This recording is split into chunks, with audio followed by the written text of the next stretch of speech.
30 জুলাই 3 দিনের সফরে ঢাকায় আসছেন মার্কিন দক্ষিণ ও মধ্য এশিয়া বিষয়ক বিশেষ দূত সার্জিও গর।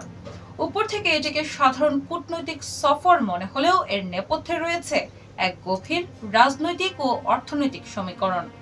বিএনপি সরকার দায়িত্ব নেওয়ার পর বিএনপি সরকারের প্রধানমন্ত্রী তারেক রহমান ও পররাষ্ট্রমন্ত্রীর সঙ্গে বৈঠক, রাজনৈতিক সংলাপ এবং রোহিঙ্গা ক্যাম্প পরিদর্শন সব মিলিয়ে এটি এখন পর্যন্ত ওয়াশিংটনের সবচেয়ে হাই প্রোফাইল মিশন। সম্প্রতি প্রধানমন্ত্রী তারেক রহমানের বেইজিং সফর এবং পররাষ্ট্রমন্ত্রী খলিলুর রহমানের মস্কো সফর যুক্তরাষ্ট্রের জন্য সতর্ক ঘণ্টা বাজিয়ে দিয়েছে।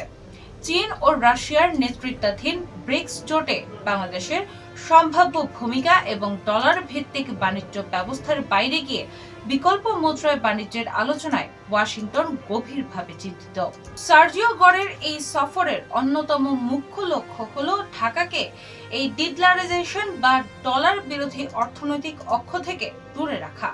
আমেরিকা তাদের এগ্রিমেন্ট অন রেসিপ্রোকাল ট্রেড চুক্তির শর্তকে হাতিয়ার হিসেবে ব্যবহার করতে পারে। এর অধীনে চীন বা রাশিয়ার সাথে বিশেষ বাণিজ্য চুক্তি করলে বাংলাদেশের পণ্যে পুনরায় চড়া শুল্ক আরোপের ঝুঁকিতে পড়বে ঢাকা। অন্যদিকে বাংলাদেশ ভারত সম্পর্কের চলমান টানাপোড়েনের সুযোগে চীন যেন পূর্ণ নিয়ন্ত্রণ নিতে না পারে, তাই দিল্লির অনুপস্থিতিতে যুক্তরাষ্ট্র নিজেই সরাসরি ঢাকার সাথে টেবিল টক চালাচ্ছে।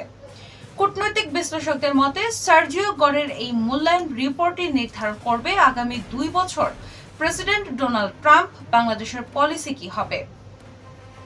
বেইজিং, মস্কো ও ওয়াশিংটনের তীব্র কূটনৈতিক টানাটানির মাঝে দাঁড়িয়ে সার্বভৌমত্ব রক্ষা করে নতুন ঢাকা কিভাবে এগিয়ে যায়, এখন সেটাই দেখার বিষয়।